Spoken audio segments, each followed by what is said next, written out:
Hello বন্ধুরা, তো আবার একটা নতুন ভিডিও নিয়ে চলে যাওয়া দেখতে পাচ্ছ। তো বলটা পালামারি এই যে, তো এটা ভেতরে ঢোকানো আছে মালটা। তো চলো দেখাচ্ছি খুলে পালাটা, এখনো সামনেকে লাগানো হয়নি, সামনেকে লাগানো হবে সামনেটা। তো চলো দেখাচ্ছি, তো খুলে দেখাচ্ছি আমি এটা। চলো দেখো, তো দেখতে পাচ্ছি এটা এখন হ্যান্ডেল লাগানো হয়নি, তো ওই জন্য এমনি খুলছি। এই যে দেখতে হচ্ছে ভেতরটা। তো চলো ওপরটা খুলে দেখাচ্ছি।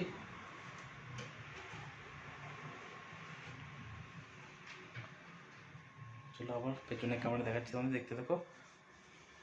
তো দেখতে পাচ্ছ উপরে একটা পার্ট, নিচে একটা পার্ট, তো মাঝে দুটো ডয়ার আছে। দেখতে পাচ্ছ ডয়ার, সিম্পল ডয়ার আছে এটা।